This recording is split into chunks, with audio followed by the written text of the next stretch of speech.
तो hello guys, good morning, good afternoon, good evening. तो आज हम लोग करेंगे कुछ इंटरनेशनल ऑर्गेनाइजेशन जिसमें यूएनएफसीसी, ट्रिपल सी और उसके under COP, conference of parties, इसके बारे में डिस्कस करेंगे। ठीक है। यूएनएफसीसी क्या है? United nation framework convention on climate change. ये क्या है? एक इंटरनेशनल ट्रीटी है, कानून है, इंटरनेशनल रूल बनाया हुआ है जो आपस में मिलके जिसने इस्टेब्लिश किया था ग्लोबल क्लाइमेट चेंज एड्रेस करने के लिए इश्यूज, जो क्लाइमेट चेंज के इश्यूज हैं पूरी दुनिया में। ये अडॉप्ट कब किया था? जब अर्थ रियो समिट हुई थी, रियो डी जेनेरियो में, ब्राज़ील में, जब 1992 में जो है अर्थ समिट हुई थी, तब जो है ये फोर्स में आई थी ट्रीटी 1994 में। ये ट्रीटी का प्राइमरी गोल क्या है कि जो ग्रीन हाउस गैसेज हैं, जिनके बारे में हम प्रीवियस क्लासेस में पढ़ा है, इनकी जो कंसंट्रेशन है एटमॉस्फेयर में, उसको हमने क्या एट लेवल, उस लेवल पे लाना है, स्टेबलाइज करना है, जिससे जो डेंजरस, जो प्रिवेंट करके, क्या जो डेंजरस एंथ्रोपोजेनिक एक्टिविटी, जो ह्यूमन के द्वारा की गई एक्टिविटीज़ हैं, वो हमें रोक कर जो है कब उन्हें रोकना है, ताकि वो इतनी ज़्यादा ना हो जाए कि एटमॉस्फेयर डैमेज हो जाए। ठीक है। तो इंटरफेस विद क्लाइमेटिक सिस्टम, तो ये लाया गया। ये है यूएनएफसीसी ट्रीटी का जो है असली एम, कि स्टेबलाइज करना है ग्रीन हाउस गैस का जो कंसंट्रेशन है एटमॉस्फेयर में, उस लेवल पे जो क्या है, डेंजरस ना हो। अब कॉन्फ्रेंस ऑफ पार्टीज आती है, कोप। देखो, कॉन्फ्रेंस ऑफ पार्टीज जो है ना, ये एक डिसीजन मेकिंग बॉडी है, यूनाइटेड नेशन जो फ्रेमवर्क है कन्वेंशन ऑन क्लाइमेट चेंज, उससे निकली हुई। Corp, COP। हम कॉप सारे हैं, हम लोग जो है सारे नहीं पढ़ेंगे, हम लोग इंपॉर्टेंट पढ़ेंगे। ठीक है। ये जो है, ये कॉप का क्या है, ये ब्रिंग टुगेदर, साथ में लाती है मेंबर स्टेट जो इस ट्रीटी का जो हिस्सा है, जिन्होंने ये ट्रीटी रेक्टिफाई की हुई है, उन लोगों को, उन मेंबर कंट्रीज को इकट्ठे एक साथ लाती है एनुअली, हर साल, और असेस करते हैं क्या प्रोग्रेस हमने की है कॉम्बैट करने के लिए क्लाइमेट चेंज।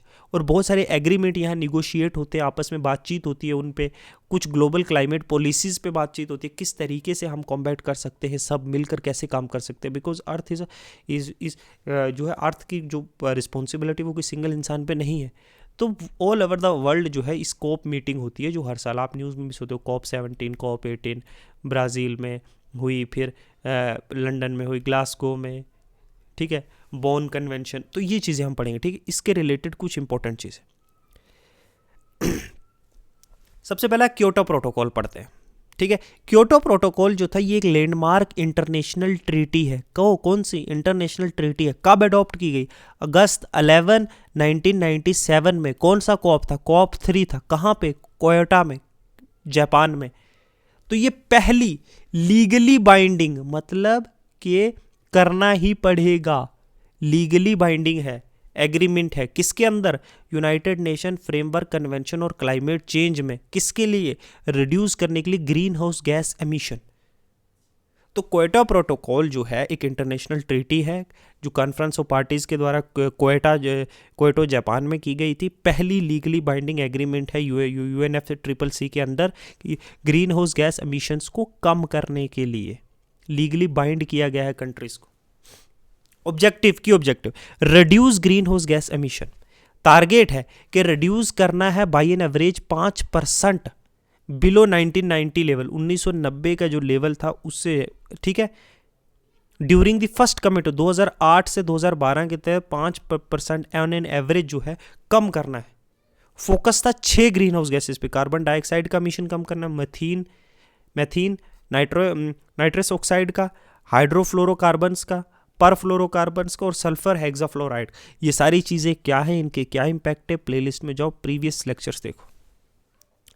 दूसरा ऑब्जेक्टिव एड्रेस करना है क्लाइमेट, देखो स्टेबलाइज करना है जो एटमॉस्फेरिक जो कंसंट्रेशन हो चुका है, और प्रिवेंट करना है किसी भी तरीके का further human induced climate change. कोई भी ऐसे इंसान की तरह काम ना किए जाएं जिससे क्लाइमेट पे जो है असर पड़ेगा।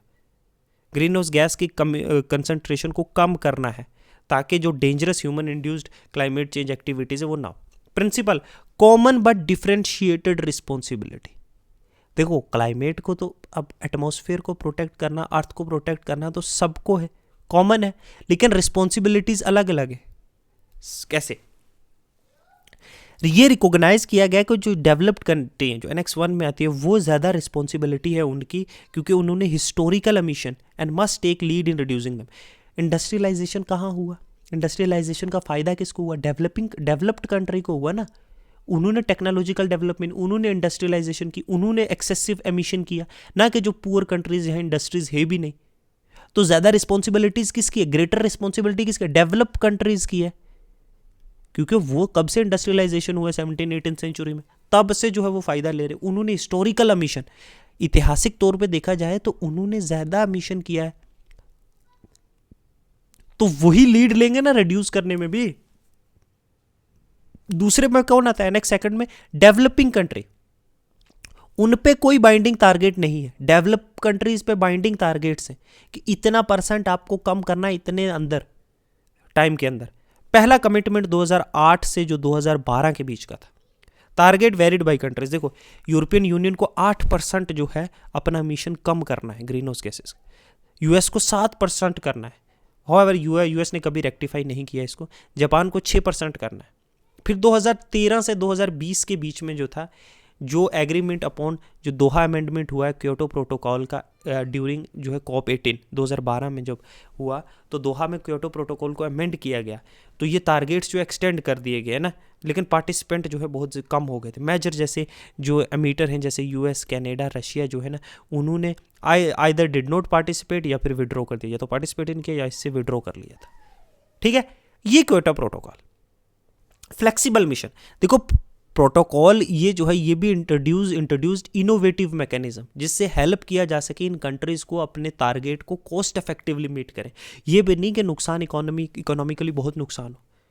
एमिशन ट्रेडिंग, देखो जिन कंट्रीज के पास सरप्लस जो एमिशन अलाउंसेज है could sell those to exceeding their limit, created the framework called international carbon market. For example, हमें अलॉटेड है कि हम जो है 50 टन का यूज़ कर सकते हैं, एमिशन कर सकते हैं। ठीक है, हम 20 ही करते हैं। ठीक है, 30 बच गया हमारे पास, हम पूरे साल में 20 ही कर रहे हैं। कोई कंट्री जिसने 80 कर दिया है टन एमिशन, ठीक है, कार्बन का, तो हम क्या करेंगे? ये 30 टन इनको दे सकते हैं, वो हमें उस चीज़ के बदले में पैसा देंगे, कुछ भी देंगे। तो ये 30 टन इसको दे दिया, इसका 50 था, 30 इसने इससे खरीद लिया, 80 हो गया, तो एक इक्विलिब्रियम हो गया कि नहीं? दूसरी बात, क्लीन डेवलपमेंट मैकेनिज्म अलो किया डेवलप कंट्रीज को कि वो इन्वेस्ट करेंगे एमिशन रिडक्शन प्रोजेक्ट्स में डेवलपिंग कंट्रीज में। ठीक है, इससे जो क्या होगा, बहुत सारी ग्रीन पावर जैसे विंड एनर्जी के सोलर प्लांट्स लगा दिए है ना दूसरी जगहों पे, रेन्यूएबल एनर्जी प्रोजेक्ट जो क्लीन है, कहाँ पे? डेवलपिंग कंट्रीज में, जो नहीं लगा सकते अपने प्रोजेक्ट्स, तो ये लगाने पर भी जो है ये काउंट किया जाएगा रिडक्शन टुवर्ड देयर अपना टारगेट जो उनका है, उसमें ये जो है कम माना जाएगा कि इतना इन्होंने प्रोजेक्ट वहाँ लगाया, इसकी कंट्री का जो है इतना इन्होंने कम किया है, माना जाएगा। अगर दूसरे डेवलपिंग जैसे रेन्यूएबल प्रोजेक्ट हैं या पेड़ लगाते हैं, एफोरेस्ट्रेशन या एनर्जी एफिशिएंसी के इनिशिएटिव्स को जो डेवलपिंग कंट्री में लेंगे। ठीक है, जॉइंट इम्प्लीमेंटेशन, ये जॉइंट मतलब इम्प्लीमेंटेशन, ये ने डेवलपिंग कंट्रीज को ये इनेबल करता है कि वो अपना पैसा इन्वेस्ट कर सकते हैं एमिशन प्रोजेक्ट्स में दूसरी डेवलप कंट्रीज में या इकोनॉमीज में जो ट्रांजिशन में है, जो फॉसल फ्यूल से नॉन फॉसल फ्यूल की तरफ जा रहे हैं, जो क्लीन एनर्जी की तरफ जा रहे हैं। ठीक है, उनको डेवलप्ड कंट्री को भी ट्रांजिशन करने में मदद कर सकते हैं जॉइंट इम्प्लीमेंटेशन, दोनों गट्ठे मिलके प्रोजेक्ट्स में। ठीक है, कार्बन ट्रेडिंग मैंने आपको समझाया था, ये एक तरह का जो है एमिशन ट्रेडिंग है या मार्केट बेस्ड एक टूल है, डिज़ाइन किया गया है, जिससे हम लोग क्या है ये ग्रीन हाउस गैसेस को कम कर सकते हैं। बाय अलोइंग कंट्रीज, ऑर्गेनाइजेशंस या कंपनीज के वो खरीद और बेच सकते हैं ये एमिशन अलाउंसेस और क्रेडिट। अब पिछले लेक्चर में जाओगे तो आपको समझ आ जाएगा। ठीक है, ये एक फ्लेक्सिबल मैकेनिज्म है जो क्योटो प्रोटोकॉल में इंट्रोड्यूस हुआ था। ठीक है, ये पेरिस एग्रीमेंट में भी यूटिलाइज किया गया है। फिर ऑफसेट ट्रेडिंग, इसको कार्बन ऑफसेटिंग भी बोलते हैं। ठीक है, ये मैकेनिज्म किसी भी कोई इंडिविजुअल, अकेला इंसान या कोई ऑर्गेनाइजेशन है या कोई कंट्री है, वो कंपनसेट कर सकती है for their green house gas emission by investing. आप एमिशन कर रहे हो ग्रीन हाउस गैसेस का, लेकिन आप पोल्यूशन कर रहे हो ग्रीन हाउस गैसेस का, आप अपनी एनर्जी की डिमांड पूरी कर रहे हो, कुछ भी कर रहे हो, लेकिन इसको आप रिड्यूस कर सकते हो या फिर more remove an equivalent amount of emission elsewhere. आप किसी ग्रीन प्रोजेक्ट में इन्वेस्ट करके किसी दूसरी जगह पर ठीक है, या किसी उसके बराबर की कोई ऐसी चीज जो इसको जो एमिशन आपने किया उसको कंपनसेट कर पाए। ठीक है, ये की कंपोनेंट है, ये बहुत वॉलेंटरी भी है कार्बन मार्केट में और रेगुलेट भी किया जाता है कार्बन ट्रेडिंग सिस्टम में। ऑफसेटिंग ट्रेडिंग मतलब किसी दूसरी जगह पे आप इन्वेस्ट कर रहे हो किसी प्रोजेक्ट में या फिर रिमूव कर रहे हो उतना एमिशन कहीं और से जितना आप अपने यहाँ इन्वेस्ट जो खर्चा कर रहे हो। ऑफसेटिंग कैसे करता है?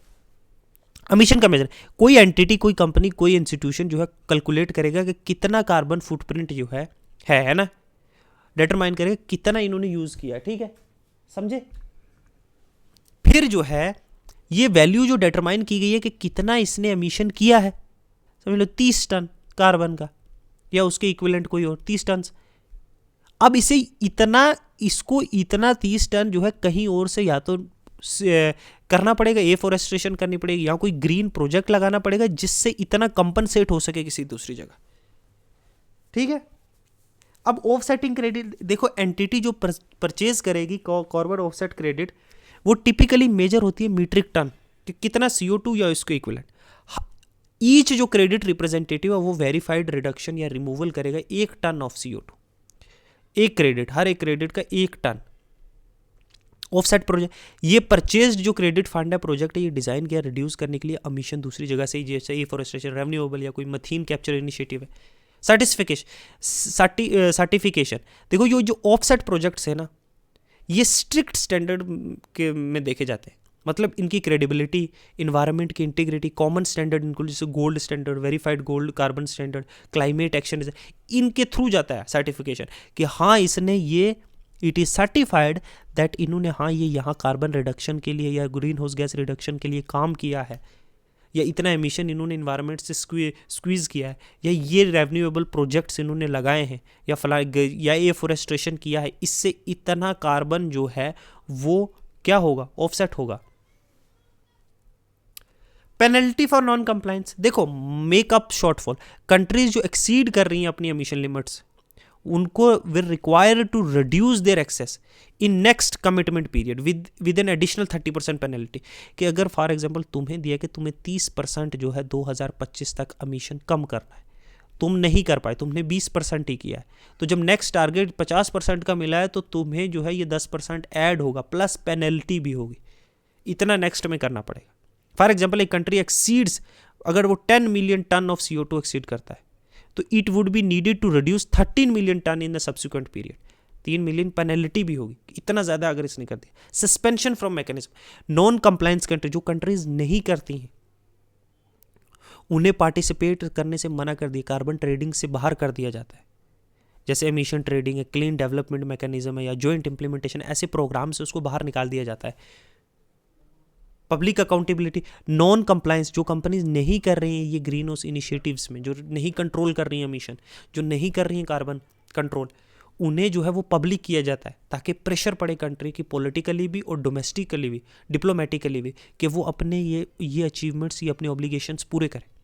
नो मॉनेटरी फाइन्स, देखो प्रोटोकॉल जो है कोई इंपोज नहीं करता डायरेक्ट मॉनेटरी फाइन्स, इंस्टेड जो है ये रेपुटेशनल और पॉलिटिकल कॉन्सिक्वेंसेस पे मैटर करता है, और वर्ड ऑफ माउथ बहुत इंपॉर्टेंट होता है किसी भी इंटरनल पॉलिटिक्स के लिए भी और एट इंटरनेशनल लेवल पे भी इन डिफरेंट निगोसिएशंस। ठीक है, तो ये क्योटो प्रोटोकॉल्स के जो है वेरियस जो है इनिशिएटिव्स, ऑब्जेक्टिव्स, एम और कैरेक्टरिस्टिक्स। नेक्स्ट है बाली क्लाइमेट कॉन्फ्रेंस, COP13। देखो बाली जो क्लाइमेट कॉन्फ्रेंस थी ये बाली में हुई इंडोनेशिया में, कब? दिसंबर 3 टू दिसंबर 15, 2017। आप दिसंबर को याद मत ही रखो, 2007 में हुई। ठीक है, इसने एक सिग्निफिकेंट टर्निंग पॉइंट था international climate negotiation, officially known as 13th जो है ना COP13 इसको कहा जाता है, conference of parties 13 to UNFCCC। तो कॉन्फ्रेंस का प्राइमरी अचीवमेंट था कि अडॉप्ट किया गया बाली रोड मैप। ये क्या है इसको आगे देखते हैं, जिसने स्टेज सेट किया निगोसिएशन के लिए 2012 के बाद क्या क्लाइमेट फ्रेमवर्क क्या होगा। बाली जो रोड मैप है, बाली road map consist of several key components जो हमारे फ्यूचर के क्लाइमेट एक्शंस को मानेंगे। एक तो बाली एक्शन प्लान है जिसका एम था कि एस्टेब्लिश करना एक लॉन्ग टर्म कोऑपरेशन एक्शन, कि सभी का कोऑपरेट करके एक लॉन्ग टर्म किस तरह क्लाइमेट को टैकल किया जाएगा, क्लाइमेट चेंजेस को किस तरह टैकल किया जाएगा। ये था बाली एक्शन प्लान। अब यहाँ पे 5 की एरियाज थे। शेयर्ड विजन कि एक कलेक्टिव गोल होना चाहिए लॉन्ग टर्म ग्लोबल एक्शन का, मतलब पूरे वर्ल्ड लेवल पे हम सबका एक गोल होना चाहिए, एक लॉन्ग टर्म 10 20 30 साल का। मिटिगेशन एक्शंस, किस तरह से रिड्यूस किया जा सकता है ग्रीन हाउस एमिशन, और ज़्यादा जो गैसेज है, नाइट्रोजन ऑक्साइड्स हैं या फिर कार्बन है, मीथेन है, इनको कैसे कम किया जाए। और यहाँ पे nationally appropriate mitigation actions for developing countries, कि खुद नेशनल लेवल पे तुम लोगों ने अप्रोप्रिएट एक्शंस लेने हैं, किस तरीके से जो क्लाइमेट के एडवर्सली इफेक्ट पड़ेंगे उनको कैसे आप लोग उससे कैसे बचेंगे, कैसे उसको मिटिगेट करेंगे। डीप कट्स इन एमिशन, और इंक्रीज किया गया यहाँ एमिशन के ज़्यादा जो है, जल्दी जो है जो डेवलप्ड कंट्रीज है उनको अपना एमिशन कम करना पड़ेगा।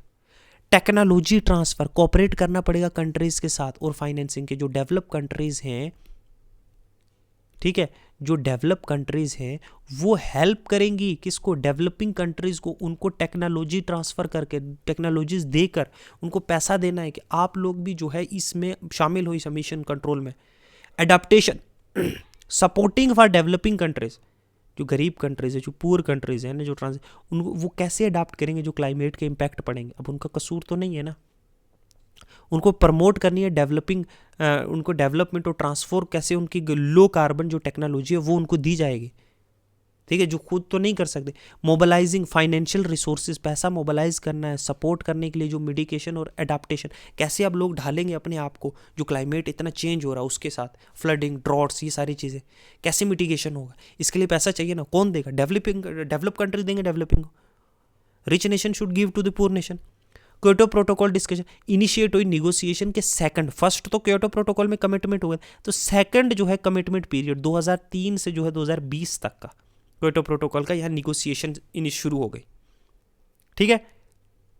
यहाँ 2-3 कंसेप्ट हैं, जैसे red, reducing emission from deforestation and forest degradation, एक रेड इंस्टीट्यूशन फाउंडेशन रखी गई रेड प्लस की, जो इंक्लूड कर देगा कैसे हम लोग जंगलों को बचाएंगे, कैसे जंगलों को उस तरीके से मैनेज करेंगे कि हम डेवलपमेंट प्रोजेक्ट भी करेंगे और फ्यूचर में ये जंगल रहें भी, कैसे जो है फॉरेस्ट एक कार्बन स्टॉक का काम करेगा।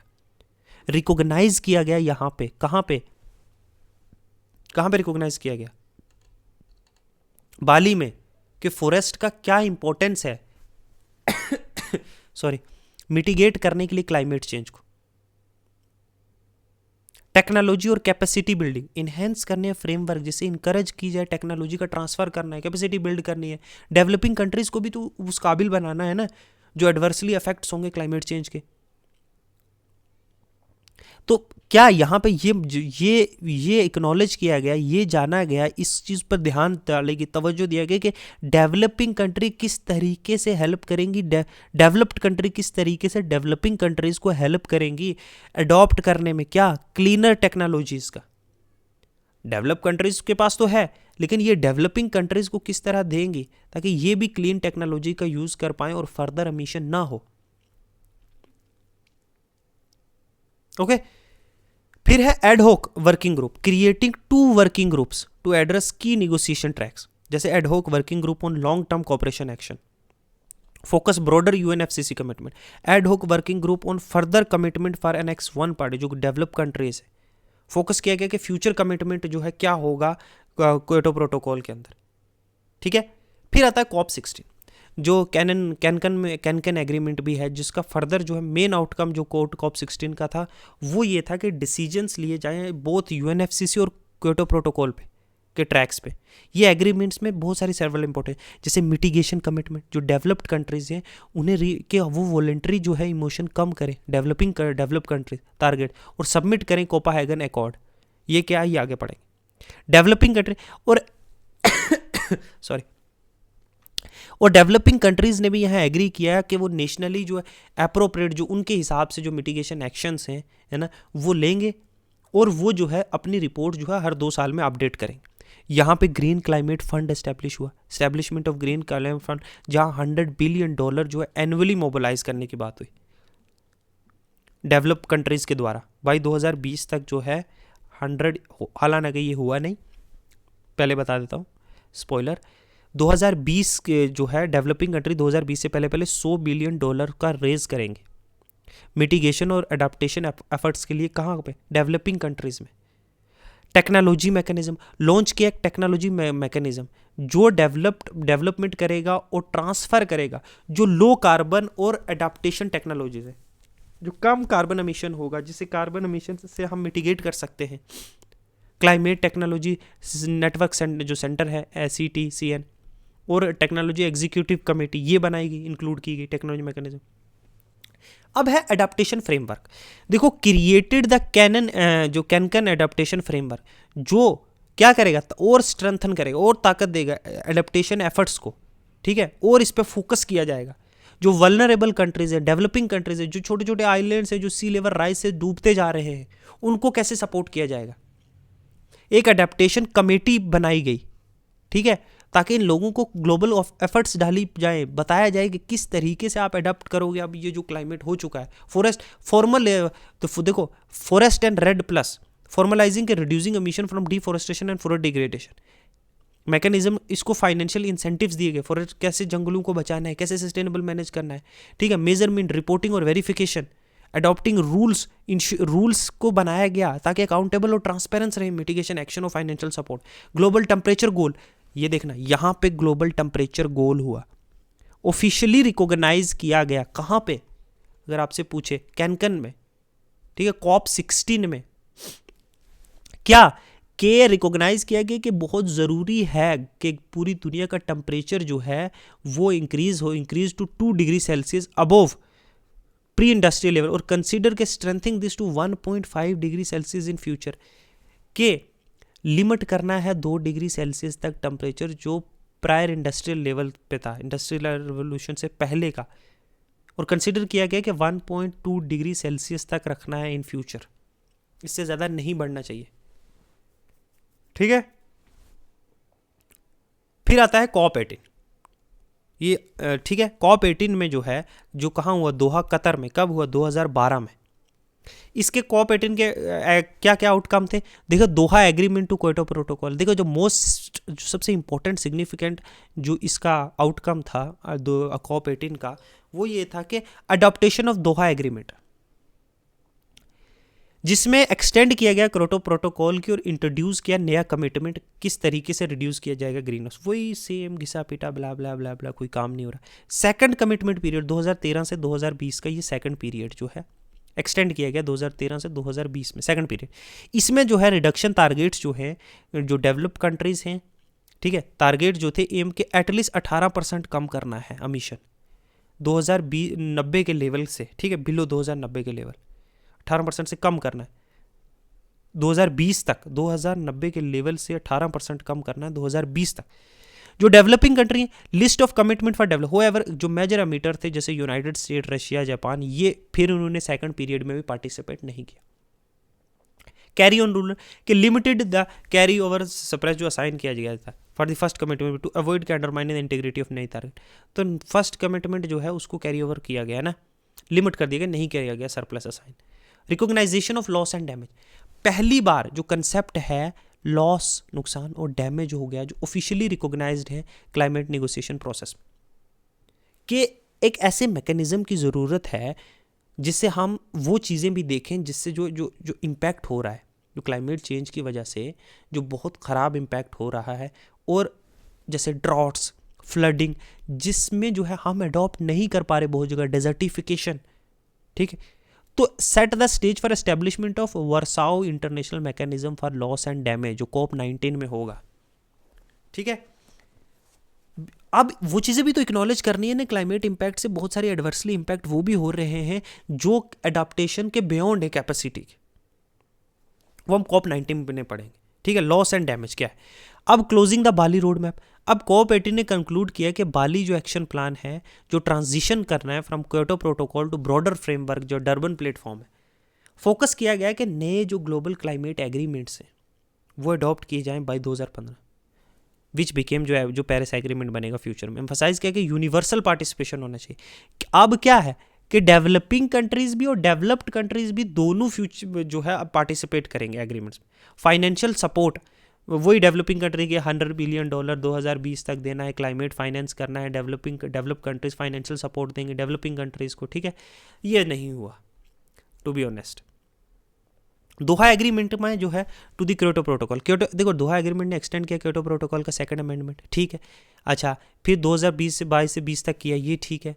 एनेक्स जो लीगली बाइंडिंग एमिशन रिडक्शन होगा, न्यू गैसेस कवर्ड लिस्ट जो ग्रीन हाउस गैसेस की थी उसमें एक्सटेंड किया, इसमें नाइट्रोजन ट्राइफ्लोराइड भी जो है उसको भी ऐड किया गया, रिस्ट्रिक्ट किया कैरी ऑन सरप्लस, ये हमने अभी पढ़ा। फिर आती है 19 एग्रीमेंट, जो प्रोटोकॉल जो वर्साओ पोलैंड में होता है, ठीक है, 2013 में। ये कन्फर्म बड़ी ज़रूरी थी, ये ग्राउंड वर्क था जो पेरिस में एग्रीमेंट होगा COP21 में 2015। Warsaw international mechanism loss for loss and damage. देखो जो वर्साओ इंटरनेशनल मैकेनिज्म है लॉस और डैमेज का, इंपॉर्टेंट है समझना, ये एड्रेस करेगा वो क्लाइमेट चेंज के इम्पैक्ट जो अब बियॉन्ड है स्कोप ऑफ अडॉप्टेशन। इतना वो इम्पैक्ट हो चुका है कि वहाँ हम लोग जो है अब अडॉप्ट नहीं कर सकते उस कंडीशन के हिसाब से, ठीक है। कहीं बहुत ज़्यादा हो गई है, ठीक है, कहीं बहुत ज़्यादा ही हो गया है कि यहाँ टेम्परेचर बहुत ज़्यादा राइज हो गया है, समझ लो किसी एरिया। तो यहाँ कोई इम्पैक्ट ऐसे जिनमें हम जैसे कोई आइलैंड पूरा ही डूब गया है, अब उसमें क्या अडॉप्ट करेंगे। तो ये वल्नरेबल जो डेवलपिंग कंट्रीज़ हैं, ये एम इसका क्या था कि डील करेगा उन वल्नरेबल डेवलपिंग कंट्रीज़ को, चाहे उनका जो भी लॉस हुआ, जैसे इकोनॉमिक लॉस हो चुका है वो नहीं, इंफ्रास्ट्रक्चरल डैमेज हो चुका है उसको नहीं आ सकता, तो उनको असिस्ट करना है।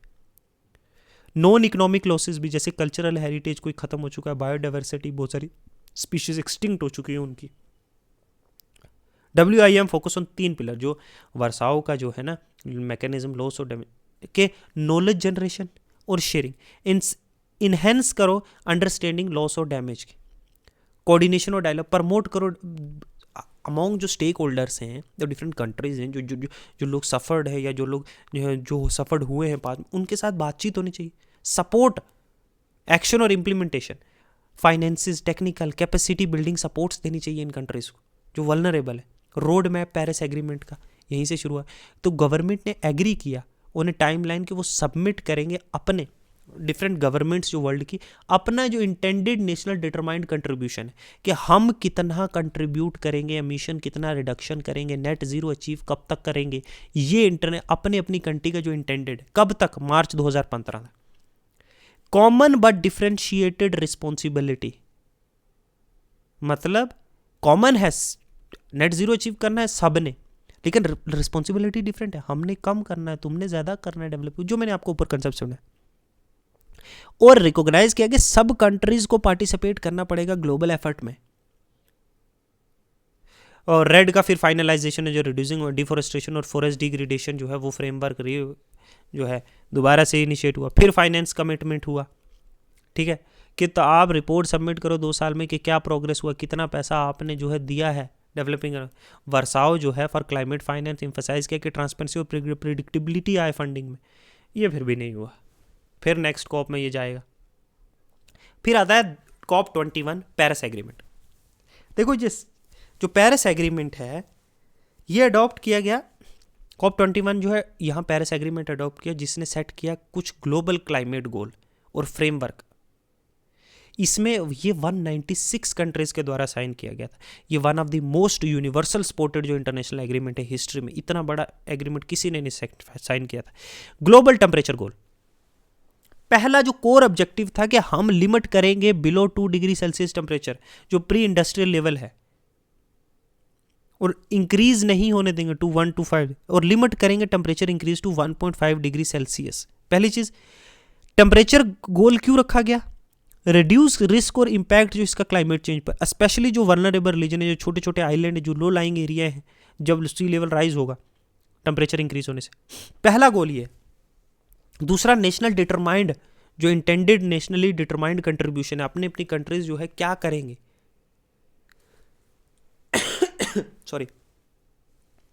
तो पेरिस एग्रीमेंट्स में इनकरेज किया गया कि वॉलेंट्री और फ्लेक्सिबली आप लोग जिस हिसाब से कंट्रीब्यूट करना चाहते हो। तो ईच कंट्री ने अपना, हर मुल्क ने अपना एक टारगेट सेट किया, अपनी अपने मुल्क के हालात देखते हुए, अपनी कैपेसिटी देखते हुए। ये NDC जो है हर 5 साल में अपडेट होगा। कुछ एक्सेप्शंस हैं कुछ कंट्रीज के लिए जो will increase their ambitions over the time. आगे चलते हैं, ये हुआ। अब लॉन्ग टर्म एमिशन न्यूट्रलिटी, देखो एग्रीमेंट ने ये एम किया कि हम अचीव करेंगे carbon neutrality by second half of 21st century, मतलब 2050 के बाद। मीनिंग कि ग्लोबल एमिशन जो है, जितना ग्लोबली जो हम एमिट कर रहे हैं, वो बैलेंस में आ जाए किसके, जितना हम रिमूवल कम कर रहे हैं, जितना हम मतलब अगर हम 50 ले रहे हैं तो 50 हम एटमॉस्फेयर से निकाल भी रहे हैं, अगर 50 एटमॉस्फेयर में भेज रहे हैं तो 50 नेट न्यूट्रलिटी अचीव करनी है। चाहे वो हम कार्बन कैप्चर टेक्नोलॉजीज का यूज करेंगे, हम कार्बन सिंक्स प्रोड्यूस करेंगे जैसे फॉरेस्ट से, या और भी बहुत सारी चीजें। ठीक है। अब पेरिस एग्रीमेंट ने सबसे ज्यादा स्ट्रांगली किस चीज पे ध्यान दिया, एडाप्टेशन पे। जो क्लाइमेट चेंज हो रहा है उसके साथ हम कैसे चल सकते हैं, कैसे उन बदलते हालात के साथ हम अडॉप्ट करेंगे अपने आप को।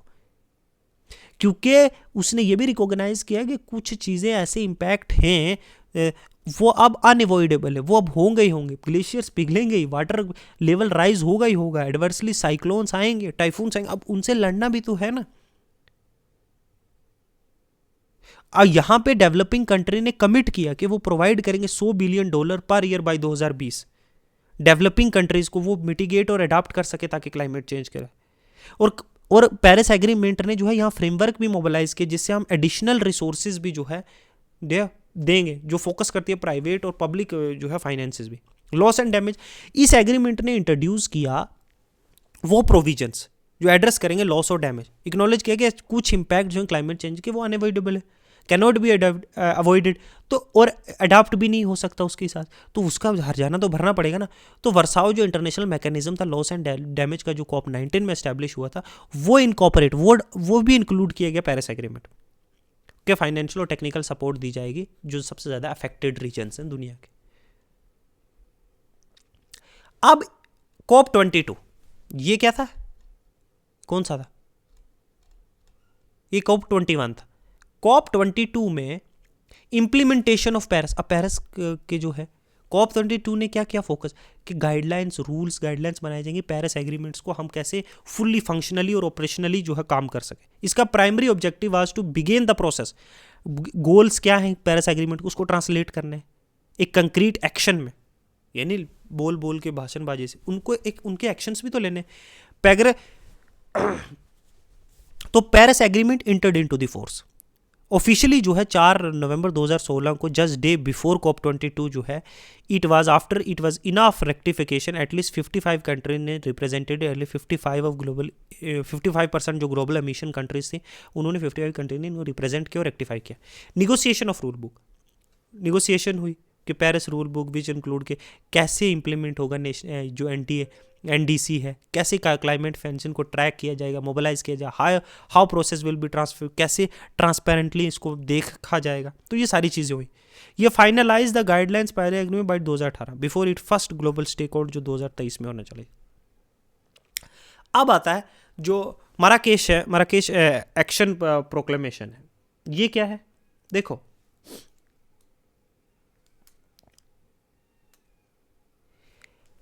COP22 गवर्नमेंट ने अडॉप्ट किया मराकेश जो है एक्शन प्रोक्लेमेशन, जिसने हाईलाइट किए कुछ इश्यूज, जैसे कमिटमेंट टू फुल इम्प्लीमेंटेशन के जो पेरिस एग्रीमेंट है उसको हमने फुली इम्प्लीमेंट करना है, कि ये जो लॉन्ग टर्म क्लाइमेट गोल है इसको अचीव करना है। इक्नॉलेज किया जो क्लाइमेट चेंज एज के क्लाइमेट चेंज अब कोई रीजनल इशू नहीं है, अब वो एक ग्लोबल इशू हो चुका है, इस बात को माना। Role of all actors including government, business, civil society, इन सबको मिलकर जो है पेरिस एग्रीमेंट्स को अचीव करना पड़ेगा।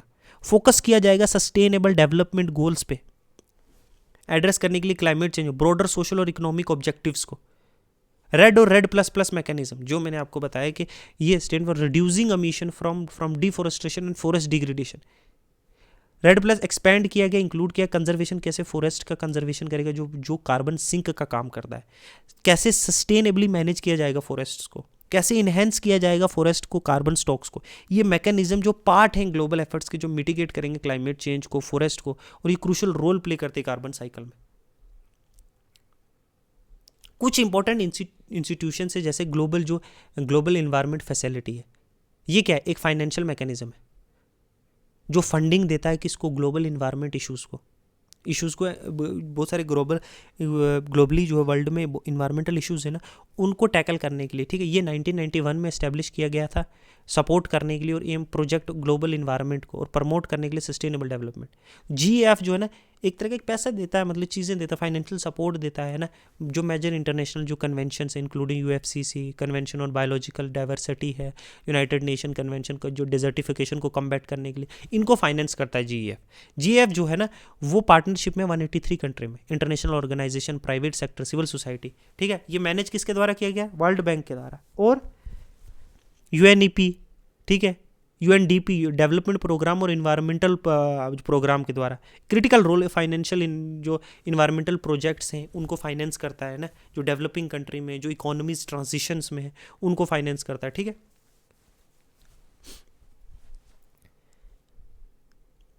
फिर है GEF की जो 6 facility, 6 focal area, climate change, biodiversity, land degradation, international waters, chemical waste और सस्टेनेबल जो है फॉरेस्ट मैनेजमेंट, इन एरियाज़ में एडेड अंडर जो रेड के अंदर एडेड है, तो इन एरियाज़ को, इन इश्यूज़ को जो है फाइनेंस करता है, ठीक है, ये इनको देख रेख करता है। फिर एक IPC, देखो ये भी इसका फुल फॉर्म क्या, international panel on climate change. ये एक इंटरनेशनल बॉडी है जो इस्टेब्लिश की गई है, किस लिए? एक साइंटिफिक इंफॉर्मेशन प्रोवाइड की जाए कि क्या स्टेट है क्लाइमेट चेंज की, क्या इम्पैक्ट है, किस तरीके से उसको हम उससे बच सकते हैं, कैसे अडाप्ट कर सकते हैं। तो ये सारी अडाप्टिंग मिटिगेशन पोटेंशियल स्ट्रेटेजीज बनाता है। ये एक क्रूशल इंफॉर्मेशन इंस्टीट्यूशन है, ठीक है, पॉलिसी मेकिंग में नेशनल और इंटरनेशनल लेवल पे।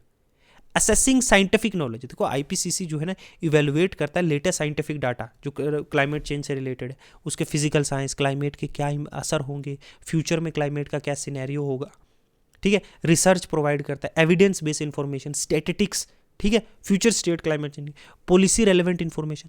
देखो IPC ऑफर करता है क्या, इम्पार्शल, बिना किसी के इन्फ्लुएंस के, है ना, एक ऑब्जेक्टिव और साइंटिफिक असेसमेंट, और डिफरेंट गवर्नमेंट्स को और पॉलिसी मेकर को इन्फॉर्म करता है कि आप अपनी कंट्रीज में ये चीज़ें करो, ये इम्पैक्ट होगा। ये गोल्स हेल्प करता है नेशंस को अंडरस्टैंड करने के लिए क्या साइंटिफिक बेसिस है क्लाइमेट रिलेटेड डिसीजन, इनके पोटेंशियल रिस्क क्या है, क्या इम्पैक्ट होंगे इससे। अवेयरनेस प्रमोट करता है, ठीक है, बहुत सारी रिपोर्ट्स हैं, जैसे की रिपोर्ट है असेसमेंट रिपोर्ट, ठीक है, फर्स्ट असेसमेंट रिपोर्ट AGR 1990 में पब्लिश की गई थी, 6th असेसमेंट रिपोर्ट 2021-22 में, ठीक है, हाईलाइट किया अलार्मिंग जो साइंटिफिक एविडेंस शोइंग क्या क्लाइमेट चेंज के वाइड स्प्रेड और रैपिड और इंटेंसिफाइंग हो चुका है।